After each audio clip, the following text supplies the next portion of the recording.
오늘 함께 보실 하나님의 말씀은 시편 8편 1절로 2절까지의 말씀입니다.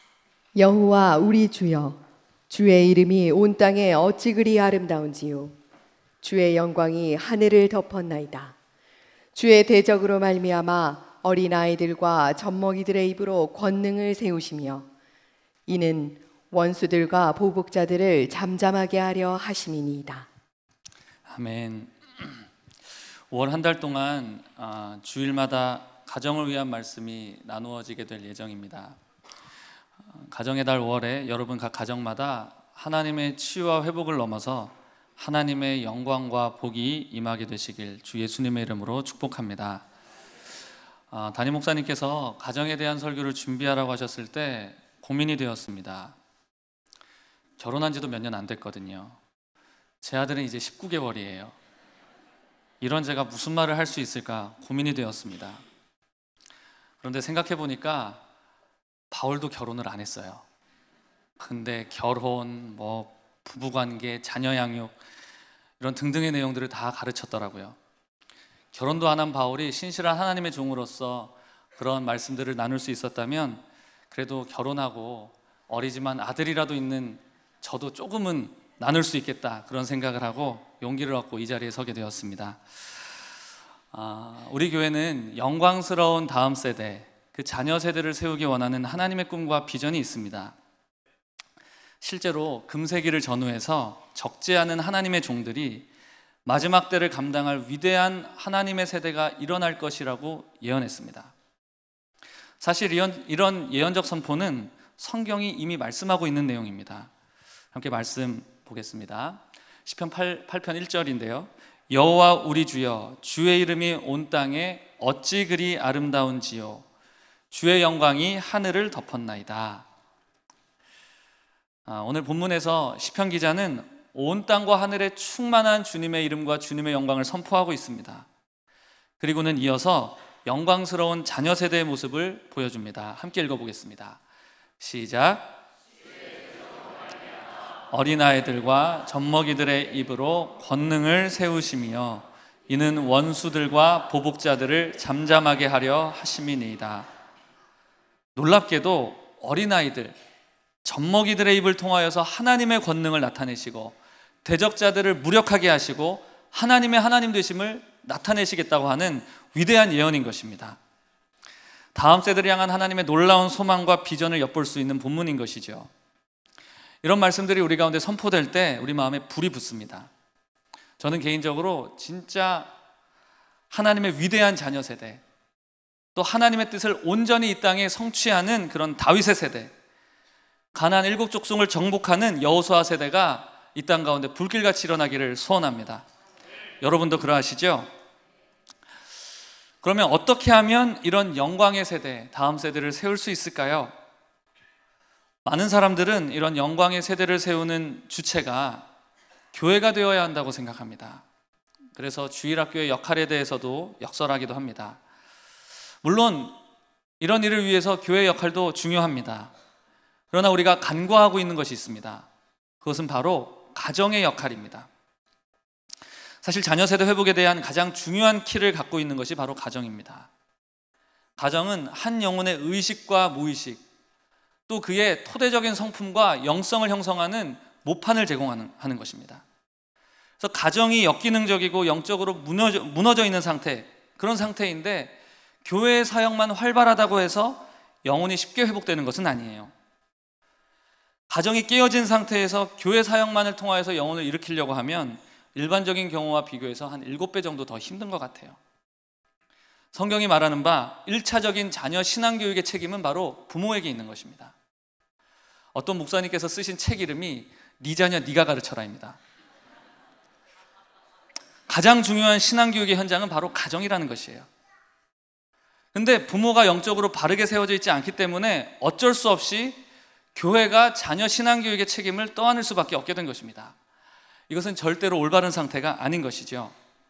그래서 저는 교회가 정말 힘을 기울여야 하는 사역 중에 하나가 바로 영적으로 무너진 가정을 일으키고 성경적 부모상을 제시하고 그 모습을 회복시키는 사역이라고 저는 믿습니다. 그래서 각 가정들이 영적으로 건강하고 충만한 자녀들을 기르고 양육할 수 있는 인큐베이터가 될 수 있도록 해야 하는 것이죠. 사실 이게 훨씬 더 효과적으로 하나님의 나라를 임하게 하는 방법인 것입니다. 그래서 오늘 말씀은 부모님들을 위하여 전하는 설교입니다. 아직 부모가 되지 않으신 분들은 성경적 가정을 미리 예습하고 준비한다는 마음으로 들어주셨으면 좋겠습니다. 이 말씀을 통하여서 성경적 가르침과 기준이 여러분들의 가정 가운데 바르게 세워지게 되시길 주 예수님 이름으로 축복합니다. 설교 준비하다 보니까 전하고 싶은 내용들이 많아지는 거예요. 그래서 오늘 추려서 4가지를 정리를 했습니다. 4가지입니다.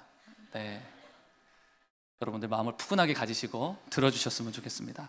앞에 2가지는 자녀를 정서적으로 건강하게 하는 데 필요한 내용이고, 뒤에 2가지는 자녀들을 영적으로 건강하게 세우는 데 필요한 내용입니다. 어떻게 하면 건강한 가정을 이루어서 우리 자녀를 하나님의 자녀로 만들 수 있을까요? 첫 번째입니다. 함께 읽어보겠습니다. 시작. 아멘. 아멘이시죠? 네. 부부간에 서로 아끼고 사랑하는 모습을 볼 때 자녀들은 정서적인 안정감을 느낍니다. 저희 아들 정준이가 있는데요, 엄마 아빠가 서로 뽀뽀하는 모습을 보면 정준이가 무척 좋아하고 행복해합니다.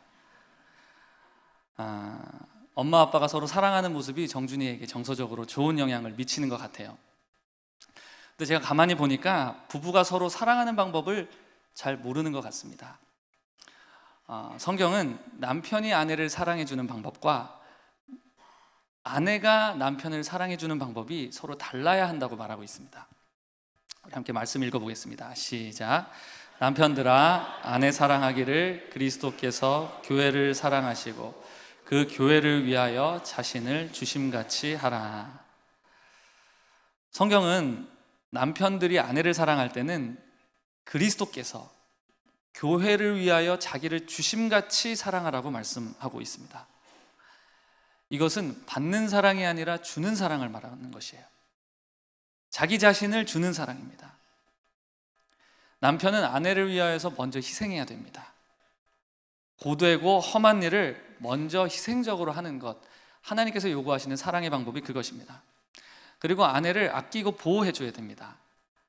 아주 값지고 귀한 보석을 다루듯이 소중하게 여기고 예뻐해줘야 됩니다. 이렇게 할 때 여자들이 행복감을 느끼는 것 같아요. 자매님들 그렇죠? 그런가요? 아니신 것처럼 그러시는데. 네. 그러면 아내는 남편을 어떻게 사랑해야 하는가? 자매님들이 이걸 조금 모르는 것 같아요. 에베소서 5장 22절 말씀 함께 읽어보겠습니다. 시작. 이는 남편이 아내의 머리됨이 그리스도께서 교회의 머리됨과 같음이니 그가 바로 몸의 구주시니라. 자, 성경은 아내는 남편을 존경하고 순종하고 따르는 것으로서 사랑해야 한다고 말하고 있습니다. 심지어 주님께 복종하듯 복종하라고 말합니다. 이게 오늘날 현대 여성들에게 가장 받아들이기 힘든, 가장 못마땅해 하는 말씀인 것 같아요. 그러나 성경의, 할렐루야, 감사합니다. 네. 그러나 성경의 명령은 너무나 분명합니다. 제가 가만히 보니까 여자들이 남자를 잘 모르는 것 같아요. 여자가 남자를 사랑해준답시고 막 예뻐해주고 귀여워해주고 막 이러고 있어요. 뭐 사주고 용돈 주고 막 뭐 여자애 백 사주고 해주면 좋아하겠지만 남자가 뭐 이렇게 사주고 한다고 사실 근원적인 만족이 있는 게 아니에요.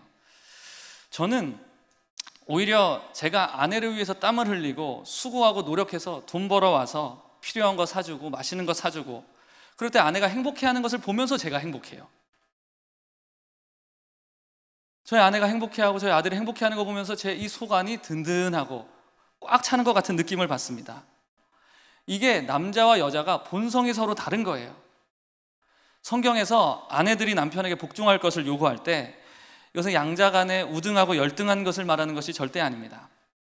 기능적인 차이인 것입니다. 남자는 권위자로서 책임지는 존재로 지어졌고 여자는 돕는 배필로서 지어진 것입니다. 이게 여러분들 마음속에 받아들여지지 않으면 부부관계 행복해지기 쉽지가 않습니다. 작년에 청년 형제 한 3-4명이 저한테 와서 이런 질문을 했습니다. 어떻게 하면 하나님이 허락하신 배우자를 분별할 수 있는가? 그걸 물어보는 거예요. 그래서 그때 제가 이렇게 대답을 했습니다. 나는 배우자 고를 때 딱 한 가지 기준 봤다. 그게 뭐냐면 나를 존경하고 순종하고 따를 수 있느냐, 나를 존경할 수 있느냐, 이거 봤다. 그랬더니 이 형제들이 약간 벙찌는 듯한 분위기예요. 네? 존경이요? 약간 이런 분위기였어요. 그 친구들이 아마 생각하지도 못했던 대답인 것 같고, 더구나 자기를 존경하는 사람을 만날 수나 있을까, 이런 생각이었는지도 모르겠어요. 근데 제가 말씀드립니다. 아직 결혼 안 한 형제님들, 자기를 존경하는 사람, 존경하고 순종하고 따를 수 있는 사람을 만나게 되기를 축복합니다. 그리고 자매님들은 자기를 정말 소중하게 여기고 아껴주고 보호해주고 예뻐해주는 사람을 만나게 되기를 축복합니다. 그렇게 되면 행복한 관계를 유지하는 데 도움이 되는 것입니다. 대답이 작으신데 여러분들, 네, 부부관계가 점검이 되시는 거죠? 네, 회복되기를 축복합니다. 성경은 부부간의 신실하고도 서로 사랑하는 관계의 중요성을 다음과 같이 설명하고 있습니다. 우리 함께 말씀 좀 길지만 읽어보겠습니다. 시작.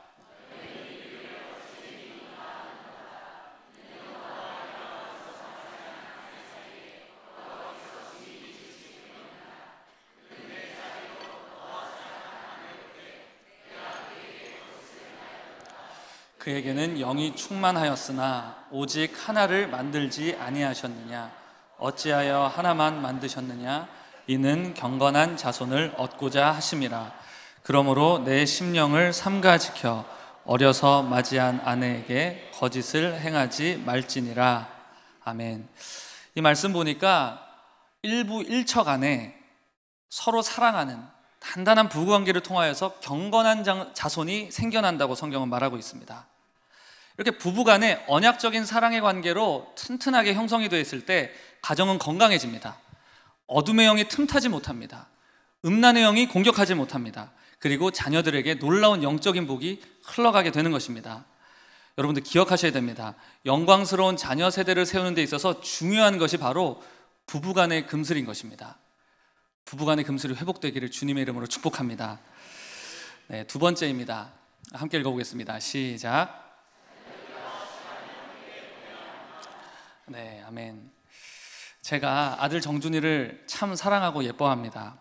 그래서 아들 볼 때마다 막 얼굴도 짜부시키고 뽀뽀도 엄청 해줘요. 그런데 정준이는 별로 안 좋아하는 눈치입니다. 오히려 귀찮아하는 것 같아요. 정준이가 뭘 가장 좋아하나 제가 봤더니 제가 같이 놀아주는 것을 제일 좋아하더라고요. 그래서 정준이 방에 같이 가서 장난감 하나하나 꺼내가지고 같이 해주면 그렇게 좋아하고 행복해하는 겁니다. 저희 아들 정준이가 제일 좋아하는 사람이 누구냐? 바로 외할머니입니다. 왜 그러냐 하면 외할머니가 정준이랑 제일 잘 놀아줍니다. 정말 보면 진짜 잘 놀아줍니다. 어떻게 그렇게 놀아주나 싶을 정도로 잘 놀아줍니다. 제가 정준이와 외할머니가 노는 짧은 영상을 준비했습니다. 함께 보시겠습니다.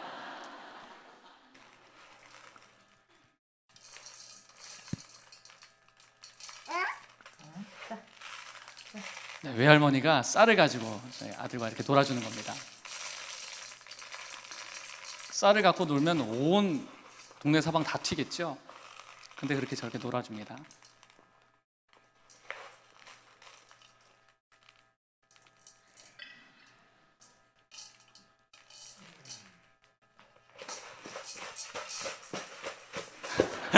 신났습니다 지금. 저렇게 놀다가 이제 쌀을 가지고 놀다가 어디까지 이르냐면 이제 청소놀이인지 뭔지 모르겠는데 청소놀이랍시고 어지르고 있습니다. 빗자루를 들고 쌀을 온 집안에 뿌리고 있어요.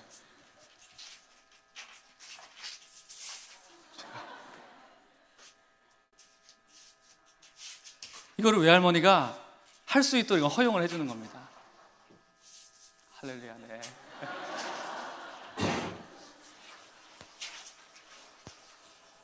자, 이제 청소 시작됐습니다.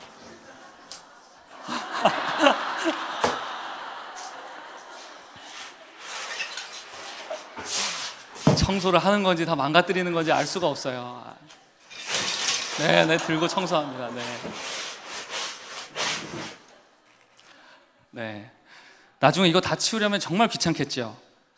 그런데 외할머니는 손주를 사랑하니까 이 수고를 하시더라고요. 과자 부스러기 하나 떨어져도 애를 쥐잡듯이 잡는 부모가 있습니다. 그 반면에 이렇게 자유롭게 애들이 놀 수 있도록 함께 놀아주는 부모님이 있어요. 데살로니가전서 1장에 보니까 믿음의 역사, 소망의 인내, 사랑의 수고라는 표현이 있습니다. 여러분, 사랑에는 수고가 따르는 것입니다. 수고스러워도 자녀와 어릴 때부터 이런 시간을 갖지 않으면 나중에 커서는 자녀들과의 심적 거리가 너무나 멀어져서 고통을 겪게 되실 수 있습니다.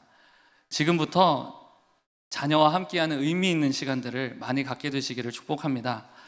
예쁘다고 뽀뽀만 해주고 귀찮게 하지만 말고 눈높이에 맞춰서 함께 놀아주고 함께 여행도 가고 좋은 시간들 미리 많이 가지시게 되시기를 축복합니다. 세 번째입니다. 함께 읽겠습니다.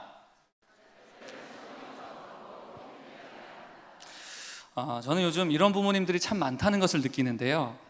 어떤 저자가 꽃으로도 때리지 말라고 했다고 진짜로 아예 아이들 훈육 자체를 아예 안 하는 부모들이 꽤 있더라고요. 잠언서는 이런 부모를 향하여서 이렇게 말씀하고 있습니다. 함께 읽어보겠습니다. 그의 자식을 미워함이라. 자식을 사랑하는 자는 근실히 징계하느니라. 아이를 훈계하지 아니하려고 하지 말라. 채찍으로 그를 때릴지라도 그가 죽지 아니하리라. 참 표현 과격합니다. 채찍으로 때려도 안 죽는다는 거예요. 히브리서 5장 8절에 의하면 예수님께서는 하나님의 아들이었음에도 불구하고 순종함을 배웠다고 말하고 있습니다. 순종을 배웠다는 말은 훈육을 받고 그 훈육에 복종했다는 뜻입니다. 예수 그리스도, 주님도 아버지의 훈육에 복종해야 했다면 여러분들의 자녀 아무리 귀하고 소중하다 할지라도 더욱 훈육이 필요하지 않겠습니까? 여러분의 자녀를 성공적으로 기르고 싶으시다면 사랑과 훈육을 병행해야만 합니다. 반대로 여러분들의 아이들을 실패하게 만들고 싶고 또 불행하게 만들고 싶다면 그들의 모든 요구를 다 들어주십시오. 그리고 원하는 것을 다 해주십시오. 그렇게 자란 아이들이 성인이 되면 부모가 자기를 대해준 것처럼 세상이 자기를 대해줄 것이라고 기대합니다.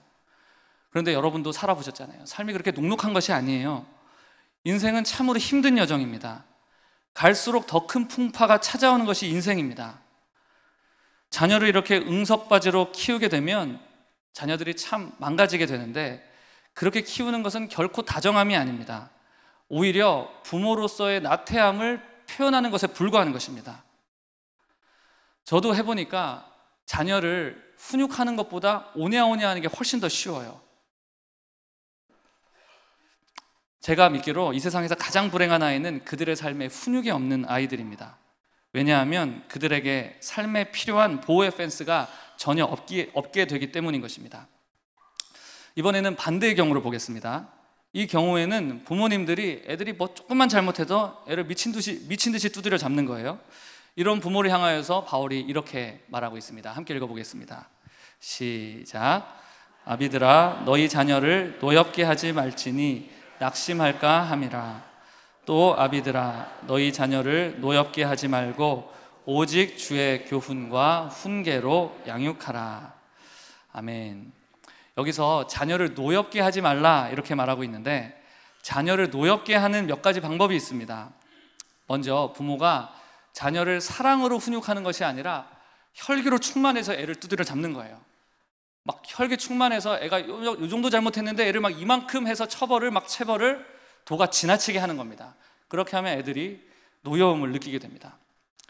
또 부모가 자녀의 인격과 감정을 무시하고 심하게 모욕적인 언사를 하게 될 때 자녀들이 노여움을 느낍니다.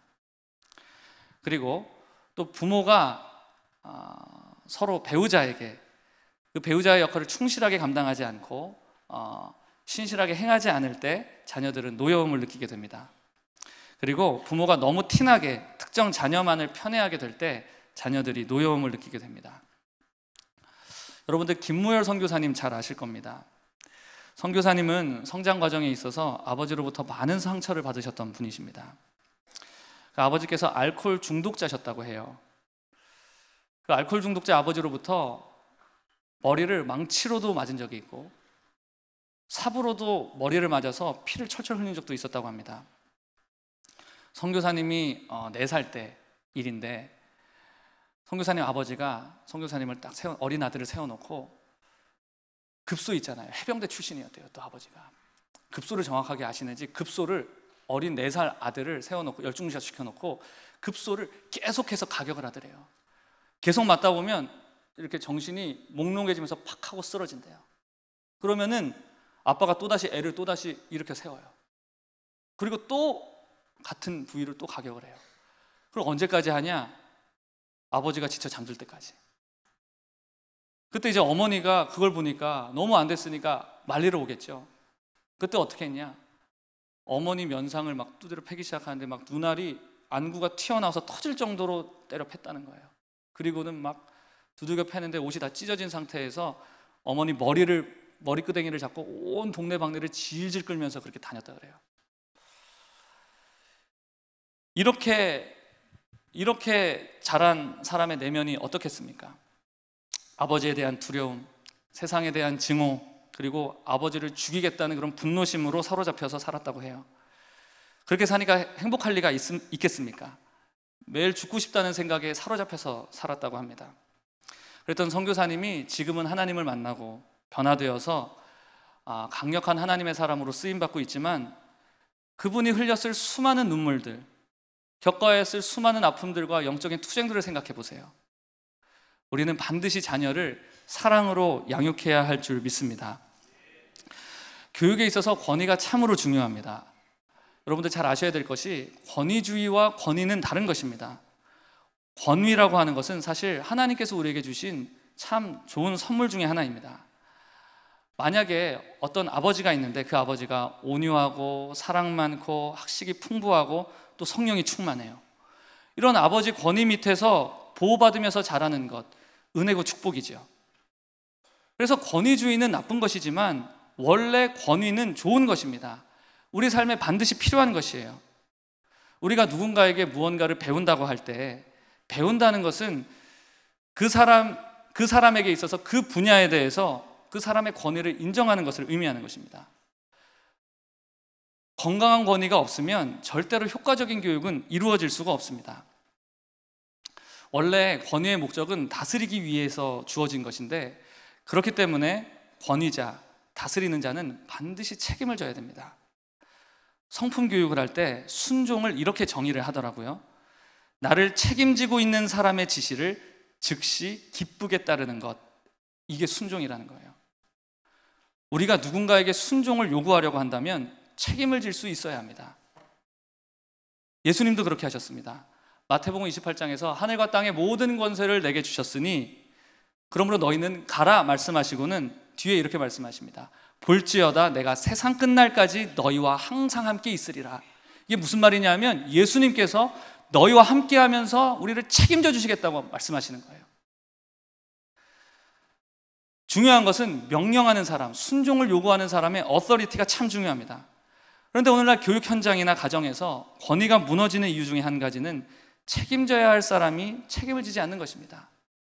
남편도 아내에게 순종을 요구한다면 남편은 아내에게 책임을 져야 하는 것입니다. 이게 안 되니까 다 무너져 내리는 것이에요.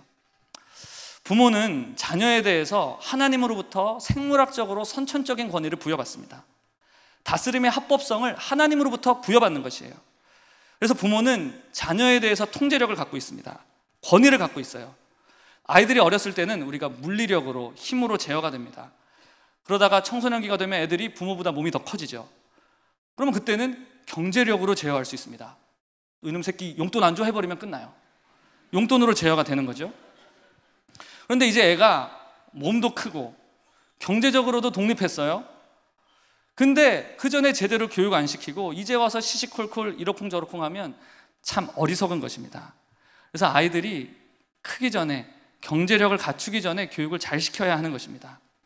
그런데 문제는 많은 경우에 집안에 법이 없다는 것입니다. 법의 핵심은 일관성이에요. 누구에게는 적용되고 누구에게는 적용 안 되면 안 돼요. 첫째에는 적용되는데 둘째에는 적용이 안 돼. 뭐 유전무죄, 무전유죄 이런 말 하잖아요. 법은 공평해야 됩니다. 일관성이 있어야 돼요. 그런데 많은 경우 부모들이 들쭉날쭉합니다.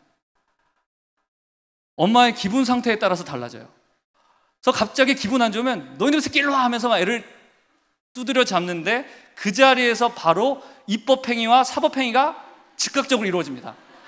아니, 세상에서도 법이 제정되면 공시기간이 있잖아요. 알려주는 기간이 있는데 이놈의 가정은 그런 것도 없어요. 그냥 갑자기 입법행위와 사법행위가 진행되면서 그냥 바로 두드려 맞으니까 애들이 억울한 거죠. 그래도 그 다음부터라도 일관성 있게 그런 행동할 때마다 엄마가 처벌을 하면 좀 이해라도 될 텐데, 어떨 때는 엄마가 낮잠 잔다고 귀찮으니까 그 짓에도 그대로 놔둬요. 그러다가 어떤 때는 또 막 때리고 하니까 이 법을 지켜야 되냐 말아야 되냐 애들이 혼란스러운 거죠. 하나님이 공의롭다는 말은 뭐냐 하면 피도 눈물도 없다는 말이 아니에요. 하나님은 그 판단에 있어서 일관성 있고 공정하다라는 말인 것입니다. 그래서 아이들을 양육함에 있어서는 부지런함이 필요합니다. 사랑이 없으면 절대로 부지런하게 자녀들을 훈육할 수가 없습니다. 우리 다시 한번 말씀 구절 함께 읽어보겠습니다. 시작. 매를 아끼는 자는 그의 자식을 미워함이라. 자식을 사랑하는 자는 근실히 징계하느니라. 자녀를 사랑하면 근실하게 징계한다는 것입니다. 사사시대에 엘리 제사장이라고 하는 사람이 있었습니다. 근데 이 사람은 자녀 교육에 있어서 완전히 실패했던 사람입니다. 그의 자식들이 하나님 앞에 얼마나 패역하게 행하는지 하나님께서 그 자녀들에 대해서 화가 머리 끝까지 났어요. 하나님을 심히 진노하게 했습니다. 어느 날 여호와 하나님께서 밤중에 성전에서 하나님 앞에 기도하고 있는 어린이 사무엘을 부르십니다. 그리고는 엘리 집안의 결말에 대해서 그 어린이 사무엘에게 말씀을 해주십니다. 이렇게 말씀을 하셔요. 내가 그의 집을 영원토록 심판할 것인데 그것은 그가 이미 알고 있는 죄악 때문이다. 엘리는 자기의 아들들이 패역한 행위로 저주를 자청하고 있었음에도 그것을 금하지 아니하였다. 근데 여러분 잘 생각해 보세요. 엘리가 아들들에게 악행을 금하지 않았었던가요? 사무엘상 2장에 보면 분명히 엘리가 아들들을 나무라는 장면이 나옵니다. 그런데 왜 하나님께서는 사무엘에게 엘리가 그 아들들의 행동을 금하지 아니하였다고 말씀하셨을까요? 그것은 그들의 죄악에 상응하는 만큼의 강도로 그들을 책망하지 않고 징계하지 않았기 때문입니다. 하나님께서 원하시는 강도로 자녀를 훈계하지 않으면 안 하는 것으로 치십니다. 그래서 그 죄가 얼마나 나쁜 것이고 얼마나 그 삶에 해악을 주는지를 똑바로 알 수 있도록 단단히 가르쳐 주셔야 하는 것입니다. 놀랄 만한 일은 이 엘리의 비극이 엘리 시대로 끝나지 않는다는 점입니다. 사무엘 이야기를 조금 더 해보겠습니다. 그는 엘리 제사장 밑에서 제사장 훈련을 받으면서 거룩한 하나님의 사람으로 성장을 하게 됩니다. 그리고 기도를 쉬는 죄를 범치 않는 위대한 선지자가 됩니다. 그리고 여호와께서 그와 함께 하셔서 그의 말이 하나도 땅에 떨어지지 않았다고 성경이 그렇게 기록하고 있습니다. 그런데 이 위대한 선지자 이 사무엘의 자녀 교육은 어떠했을까요? 위대한 하나님의 사람, 위대한 선지자니까 자녀 교육에 그냥 성공을 했을까요? 놀랍게도 그 역시 자녀 교육에 있어서 완전히 실패한 부모였습니다. 왜 이런 일이 일어났을까요? 이 정도로 거룩한 하나님의 사람이면 하나님께서 다 책임져 주셔야지 맞는 것 아닙니까? 근데 하나님의 뜻은 그게 아니라는 것입니다. 여러분, 아무리 여러분들 모든 일 다 내팽개치고 교회를 전무한다고 해서 하나님께서 그냥 자녀 교육 책임져 주시는 것이 아닙니다. 그리고 여러분 기도 많이 하고 영성 좋다고 해서 자녀 교육 그냥 자연스럽게 잘 되는 거 절대 아닙니다. 하나님께서 말씀하시는 방법대로 자녀들을 양육해야지만 영광스러운 자녀 세대를 세울 수 있게 되는 것입니다. 사무엘은 엘리 제사장을 통하여서 자녀 교육 어떻게 하는지를 보고 배웠던 사람인 것이에요. 그러다 보니까 아무리 위대한 하나님의 선지자였지만 성경적 자녀 교육에 제대로 된 모델링을 할 수 있는 사람이 없었고 나쁜 사례를 그대로 보고 배웠기 때문에 자녀 교육에 실패할 수밖에 없었던 것입니다. 여러분들은 이 성경을 통하여서 하나님께서 기뻐하시는 성경적인 자녀 양육의 방법 깊이 배우셔서 영광스러운 하나님의 자녀로 세우게 되시기를 주님의 이름으로 축복합니다. 네, 마지막입니다. 함께 읽겠습니다. 시작. 자녀에게 전수할 신앙적 유산이 있어야 합니다. 우리 다음의 말씀을 함께 읽어보겠습니다. 시작. 선인은 그 산업을 자자손손에게 끼쳐도 죄인의 재물은 의인을 위하여 쌓이느니라. 무슨 말이냐? 선한 부모는 자녀에게 남길 유업이 있다는 말입니다.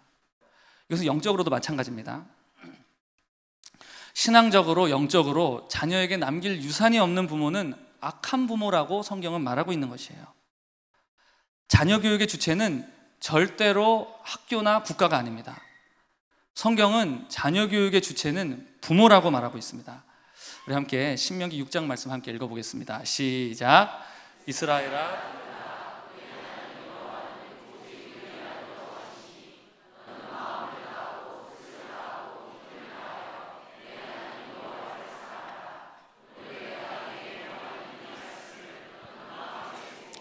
내 자녀에게 부지런히 가르치며 집에 앉았을 때에든지 길을 갈 때에든지 누워있을 때에든지 일어날 때에든지 이 말씀을 강론할 것이며 너는 또 그것을 내 손목에 매어 기호로 삼으며 내 미간에 붙여 표로 삼고 또 내 집 문설주와 바깥문에 기록할지니라. 아멘. 여기서 뭐라고 얘기합니까? 네 자녀에게 부모된 네가 부지런히 가르치라는 것입니다. 여러분, 자녀의 신앙교육을 절대로 교회에게만 맡겨서는 안 됩니다. 부모로서 여러분 안에 자녀들을 가르치고 지도할 하나님의 말씀이 풍성하게 있어야 됩니다. 우리 신명기 6장 다시 한번 살펴보면 네 자녀에게 부지런히 가르쳐라 하는 이 말씀 앞에 나오는 내용이 무엇입니까? 보시면 오직 한 분 여호와 하나님, 그 주님을 마음을 다하고 뜻을 다하고 힘을 다하여 사랑하라는 것입니다. 왜 부모님들 안에 자녀에게 가르쳐줄 말씀이 없는지 아세요? 그것은 부모님들이 주님을 사랑하지 않기 때문에 그런 것입니다. 종교적으로 신앙생활은 해요. 그러나 주님을 사랑하지는 않습니다. 겉으로 똑같이 교회 나오고 예배드리고 헌금 냅니다. 봉사도 합니다. 그러나 그 중심에 하나님을 사랑하는 마음이 없어요. 그러니까 자녀들에게 교회 좀 가! 성경 좀 읽어! 이런 잔소리밖에 못하는 거예요. 본인 삶 속에 지금 누리고 있는 하나님이 없어요. 자기 속에 지금 현재적으로 누리는 하나님이 없으니까 그냥 율법적으로 애들에게 잔소리만 하게 되는 것입니다. 그런데 놀랍게도 자녀들은 부모가 무엇에 관심이 있는지, 진짜 사랑하는 것이 뭔지를 본능적으로 합니다. 말로만 성경 읽어라, 예배드려라, 교회 나가라 한다고 애들이 말 듣는 거 아닙니다. 아이들은 여러분이 진짜로 하나님을 사랑하는지 아니면 돈을 사랑하는지. 예배드리러 갈 때는 그냥 심드렁하게 가는데 돈 봉투 딱 하면 그냥 환하게 웃으면서 그렇게 좋아해. 아이들이 그걸 보면 뭘 느낄까요? 아, 엄마는 예배드리는 것보다 돈 더 좋아하는구나. 자녀들이 그걸 안다는 거예요. 돈을 좋아하는지, 세상 출세와 명예를 좋아하는지, 아니면 학벌에 관심이 더 많은지 자녀들은 다 알아요. 그리고 여러분들이 가진 그 가치관 그대로 아이들이 자라게 되는 것입니다. 가정이라는 곳은 함께 먹고 자고 생활하는 그런 생활 터전이기 때문에 부모가 가진 라이프 스타일, 삶의 습관, 언어 습관, 가치관 할 것 없이 모든 것이 그대로 카피되고 복제되어집니다. 가정 안에서는 그게 그대로 복제가 돼요. 그리고 그것이 무의식에 갖다 심겨지게 됩니다. 그래서 그 가정교육이 무섭다고 하는 거예요. 삶으로 배운 것이 그대로 우리 무의식 속에 심겨지기 때문에 그런 것이죠. 이거는 숨길 수도 없습니다. 흉내낼 수도 없는 영역입니다. 부모로서 우리의 신앙이 진짜가 되지 않으면 절대로 안 되는 그런 부분인 것이죠.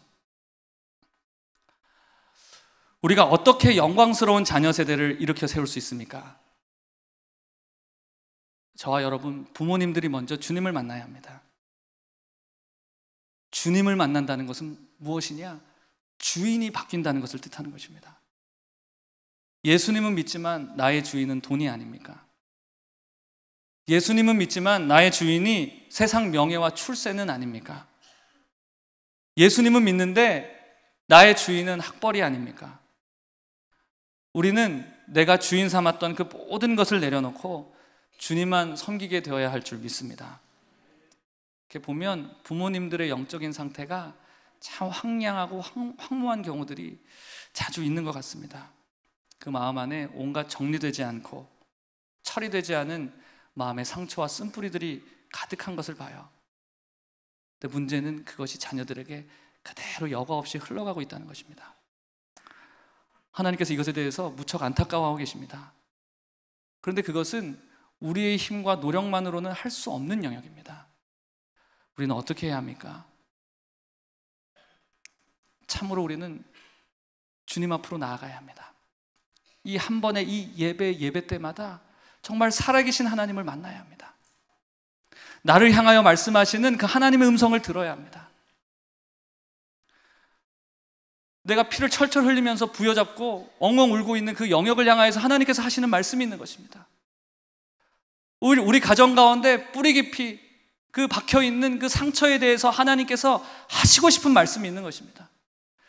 그 상처 가운데 하나님께서 치유하시고 싶은 하나님의 손길이 있으신 것입니다. 우리가 그 하나님을 향하여서 마음을 열고 매 예배 때마다 여러분들 생명을 걸고 나오게 되시기를 주 예수님의 이름으로 축복합니다. 그렇게 주님을 만나야 합니다. 예수님의 십자가를 경험해야 합니다. 그것 외에는 소망이 없는 것입니다. 저는 저희 어머니의 신앙적 유산을 알고 있습니다. 어머니의 삶을 돌아보면 예수님을 따라갔던 삶의 흔적들이 있습니다. 물론 부족함도 참 많으신 분입니다. 역기능적인 가정에서 자라셨기 때문에 사랑도 제대로 받지 못하고 그렇게 자라셨습니다. 마음의 온갖 쓴뿌리와 악감정들이 가시와 엉겅기처럼 그렇게 뿌리 내리고 그 상처 때문에 오랫동안 힘겨워하면서 사셨었던 분입니다. 그랬던 저희 어머니가 오랜 종교 생활을 청산하시게 된 거예요. 진짜 예수 그리스도의 십자가를 만나게 된 거예요. 그리고 예수님을 뜨겁게 사랑하게 되셨습니다. 그 전에도 저희 어머니 신앙생활 진짜 열심히 했습니다. 헌금도 많이 냈고 누구보다 충성했습니다. 여의도 순복음교회 전도사님이셨습니다. 그런 말 다 했죠. 열심히 섬기고 사역을 했었는데 돌아보니까 그게 종교 생활이더라는 거예요. 진짜 예수 십자가를 만나고 난 다음에 정말 예수님을 뜨겁게 사랑하기 시작했습니다. 저희 어머니가 하나님의 보좌 앞에서 쏟아들인 그 눈물의 양을 헤아릴 수가 없습니다. 제가 볼 때 그 눈물은 너무나 아름답고 고귀하게 느껴지는 것이었습니다. 그 눈물은 회개의 눈물이었습니다. 아, 내가 잘못 살았구나. 내가 사랑하지 않고 하나님도 사랑할 줄 모르고 영혼들도 사랑할 줄 모르고 살았구나. 한참 우시는 거예요. 이 회개의 눈물 이후 저희 어머니가 외할아버지, 참 끔찍하게도 미워하셨던 외할아버지를 용서하게 되셨습니다. 저희 외할아버지는 어떤 분이시냐? 저희 외할아버지는 젊어서부터 바람기가 아주 심하셨던 분입니다. 두 집 살림도 하셨습니다. 다른 지나가는 여자들도 막 건드리고 했을 정도로 참 그런 부분에 있어서는 좀 좋지 않으신 분이셨습니다. 그래서 저희 외할아버지가 딱 집에 탁 들어오시면 자녀들은 그냥 불 켜면 바퀴벌레 사라지듯이 확 다 자기 방으로 다 들어가 버려요. 아버지가 싫은 거죠. 그것뿐만 아니라 외할아버지는 편애가 참 심했습니다. 그래서 아들만 최고예요. 딸들은 출가 외인입니다. 그래서 굉장히 저희 어머니의 마음에 많은 상처를 줬었습니다. 외삼촌한테는 반포에 아파트를 사주셨어요. 근데 저희 어머니가 이제 아파트 분양받는다고 조금 돈이 필요하셨는지 외할아버지한테 돈을 조금 빌리려고 갔습니다. 갔는데 외할아버지가 아주 쌍욕을 하시면서 아주 막 노발대발 쌍욕을 막 하시면서 문전박대를 하시는 거예요. 저 나쁜 년이 어디서 거짓말을 배워왔냐고 하면서 아주 모질게 하고 저희 어머니를 문전박대 하셨습니다. 저희 어머니가 정말 피눈물을 철철 흘리면서 집으로 돌아오시면서 내가 돈에 대해서는 내가 실력 있는 사람이 되어야 되겠다 이렇게 생각을 하시면서 돌아오셨던 것 같아요. 아무튼 시간이 많이 흐르고 이제 왕래가 없습니다. 저희 아버지도 당연히 저희 외할아버지에 대한 감정이 좋지 않으시죠. 거의 왕래가 없이 지냈습니다. 그러다가 저희 어머니가 회개의 눈물을 흘리시고 한 1년간을 울면서 회개를 하시는 거예요. 제가 가서 방에 들어가 보면 휴지가 산처럼 쌓여 있습니다. 우신 거예요. 자기가 잘못 살았다는 거예요. 그리고 나서는 저희 어머니가 무슨 일을 하기 시작했냐면 저희 외할아버지한테 이제 매일마다 전화를 하시는 거예요. 그렇게 싫어하셨던 외할아버지에게 전화를 하셔요. 전화를 해서 아버지 잘 지냈어요? 잘 지내셨어요? 어떻게 지내세요? 건강은 괜찮으세요? 저희 외할아버지가 건강이 안 좋으시니까 또 기도도 해드리고 치유를 위해서 기도도 해드리고 또 복음을 전하면서 아버지 회개하셔야지 구원받아요. 예수님이 아버지 너무 사랑하셔요. 예수님께 마음을 여셔야 돼요. 그렇게 하니까 외할아버지가 너무 좋아하시는 거예요. 아들 그렇게 키워봤자 아무 소용없거든요. 이제 딸이 이렇게 살갑게 잘해주니까 너무 좋아서 알았다 그래 그렇게 할게 하면서 이렇게 그렇게 좋아하셨어요. 그러던 어느 날 저희 어머니가 외할아버지 외할머니를 좋은 집회에 참석시켜야 되겠다고 생각을 하시고 저희 집에 모셨습니다. 첫날 저녁 집회를 마치고 집으로 들어와서 이제 과일을 드시고 계셨어요.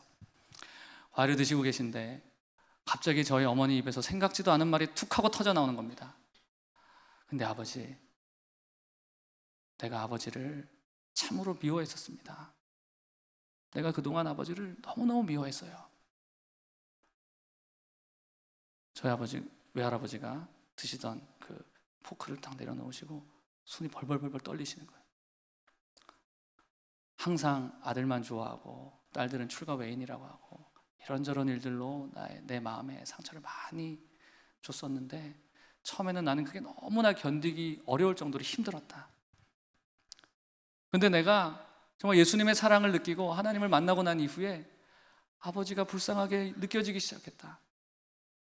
아버지도 참으로 피해자인 것이 알게 됐고 사랑을 받지 못하고 자라서 그렇게 되었다는 것을 내가 알고 아버지를 향한 긍휼한 마음이 생기게 되었다. 나는 지금 아버지가 너무 좋고 아버지를 너무 사랑한다. 이 얘기를 하는데 여러분 손을 벌벌벌 떠셔요. 그때 마침 딱 저희 아버지가 탁 퇴근하고 탁 들어오셨습니다. 들어오셔서 오셨습니까? 하고 인사하고 이제 과일을 드시는데 갑자기 저희 외할아버지가 입을 여셨습니다. 최서방, 내가 자네와 우리 딸에게 정말 몹쓸 짓을 했네. 이제 우리 털고 값세. 이렇게 말씀을 하시는 거예요. 저희 아버지는 퇴근하고 돌아오셨는데 갑자기 그런 말씀하시니까 어이구 무슨 말씀이십니까? 무슨 말씀이십니까? 아유, 아닙니다. 그리고는 그때 이후로 저희 아버지와 그 외할아버지, 외갓집과의 그 묶여 있었던 관계들이 확 풀어지는 것이 경험되어졌습니다. 여러분들 가정의 회복은 하나님을 만나는 것에 있습니다. 예수 그리스도의 십자가를 만나는데 회복의 시작이 있는 것입니다. 저희 어머니는 저에게 항상 이렇게 가르치십니다. 절대 너 사역 사랑하지 말아라. 하나님을 사랑해야 된다. 너 사역에 빠져서 살면 안 된다. 그리고 너 너의 영적 실체를 깨달아야 된다. 하나님 앞에서 회개하고 자아를 부인해야 된다. 너 너의 야망을 버리고 겸손히 하나님을 섬겨야 된다. 이런 얘기들을 저에게 항상 날마다 하십니다. 여러분들, 부모된 여러분이 자녀에게 신앙의 본이 되려면 부모에게 하나님의 말씀과 동행한 흔적이 있어야 합니다. 그걸 스티그마라고 부릅니다. 헬라어로. 흔적. 예수님에게 흔적이 있었잖아요. 근데 주님은 우리에게 우리의 삶 속에도 그런 흔적이 있는지를 요구하고 계신다는 것입니다. 여러분들, 집안에서 구전되는 간증이 있어야 됩니다. 집안에서 강조되는 하나님의 율례가 있어야 합니다. 하나님께서 우리 자녀 세대를 향하여서 기대하는 바가 무엇일까요? 아비 세대를 뛰어넘는 것입니다. 아니, 자녀 세대가 아비 세대의 어깨로부터 시작하여 영광을 이루는 것입니다. 영광에서 영광으로 나아가기를 주님께서 원하시는 것입니다. 아비 세대의 천장이 자녀 세대의 바닥이 되는 것을 원하시는 것입니다. 하나님은 우리 가정들을 통하여서 그러한 영광스러운 자녀 세대를 세우실 것입니다. 우리 시간 모든 회복의 근원 되시고 소망 되신 예수 그리스도 바라보기를 소원합니다. 어떤 분에게는 오늘의 말씀이 조금 고통스럽게 들리셨을지 모릅니다. 그러나 하나님께서 저와 여러분에게 이렇게 말씀하십니다. 모든 너희 가정의 상황을 들고 나에게로 나와라. 나의 십자가 앞으로 나와라. 나에게 나와서 나를 만나라. 내가 너를 사랑한다. 너희 가정을 회복시키기를 원한다. 너희 가정을 회복하기 위해서 내가 십자가에 달려노라. 주님께서 말씀하십니다.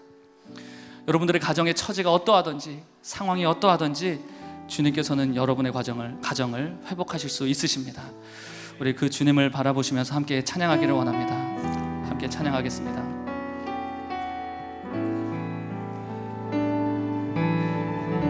오 나의 자비로운 주여, 오 나의 자비로운 주여, 나의 몸과 영혼을 주님 은혜로 다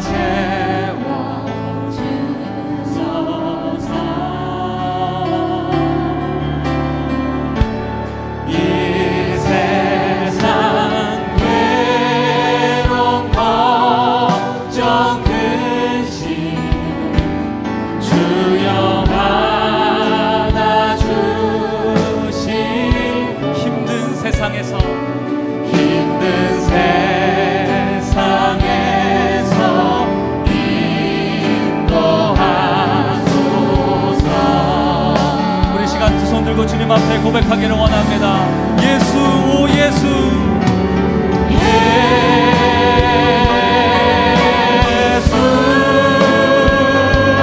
오 예수,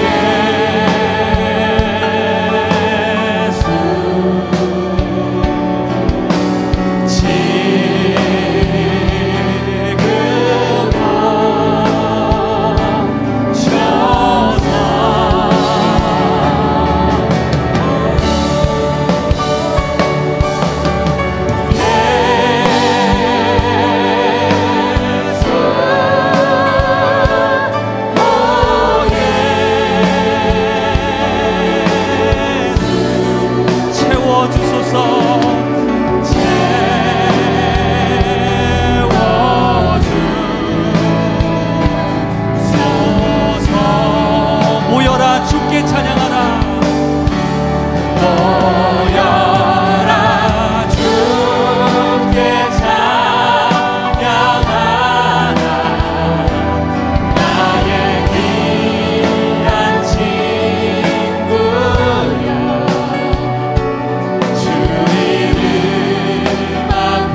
기도하기를 원합니다. 이 시간 함께 기도할 때 이렇게 고백합시다. 주님, 나의 가정에 주님이 더욱더 필요합니다. 부모된 나의 심령 속에 주님이 더욱 필요합니다. 내가 이 시간 주님을 원합니다. 내가 이 시간 주님을 떠나 나아갔던 나의 모든 마음에 흩어진 나의 모든 마음들을 이 시간 그리스도 십자가 그 사랑 앞으로 모으기를 원합니다. 나를 사랑하시며 나를 위하여서 물과 피를 쏟으신 그 주님 앞에 나의 모든 중심을 쏟아놓으며 이 시간 주님을 얻기를 원합니다. 나의 가정 가운데 찾아오셔서 주님이 주가 되시고 주님이 왕이 되어 주옵소서. 그리고 하나님, 너무나 황무하고 황량한 나의 심령 가운데 주님 찾아오셔서 주님께서 왕이 되어 주시옵소서. 나의 마음을 통치하여 주시옵소서. 다스려 주옵소서. 이 시간 주님의 이름 크게 한번 부르고 통성으로 기도하겠습니다. 주여,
여러분들의 배우자, 여러분들의 자녀라고 한다면 손을 좀 잡아주셨으면 좋겠습니다. 손을 잡고 이 시간 잠깐 여러분들의 가족, 여러분들의 배우자, 여러분들의 자녀, 여러분들의 부모님을 축복하는 시간을 갖기를 원합니다. 하나님, 내 남편 축복합니다. 나의 아내 축복합니다. 우리 자녀들을 축복합니다. 우리 아버지를 축복합니다. 하나님의 사람이 되게 하여 주시옵소서. 하나님을 만나게 하여 주시옵소서. 오직 하나님으로 주 예수 그리스도로 만족하는 인생 되게 하여 주옵소서. 그리하여 하나님이 왕으로 통치하시고 다스리는 우리 가정 될 수 있도록 하나님 축복하여 주옵소서. 우리 마지막으로 한번 주님의 이름 한번 크게 부르고 통성으로 기도하겠습니다. 주여,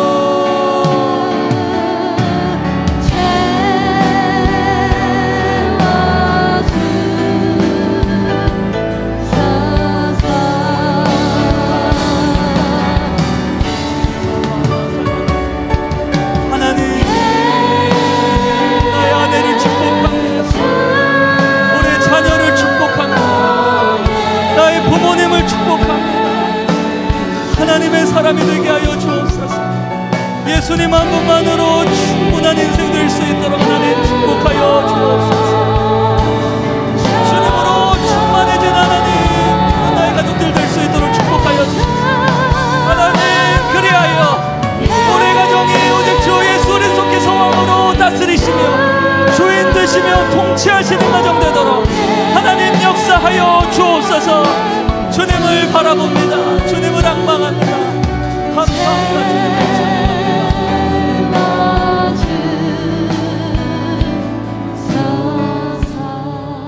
하나님 감사합니다. 오늘 가정 회복을 향한 하나님의 메시지를 주시니 감사합니다.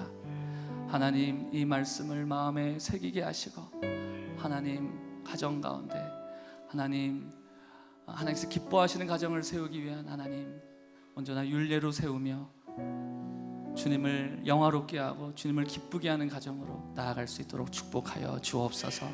하나님 우리 가정 가운데 주님이 더 필요합니다. 부모된 나의 10년 가운데 주님이 이 시간 더욱 필요합니다. 주님의 충만한 임재로 함께하여 주시고 주님의 사랑과 주님의 말씀으로 풍성하게 채워 주시옵소서.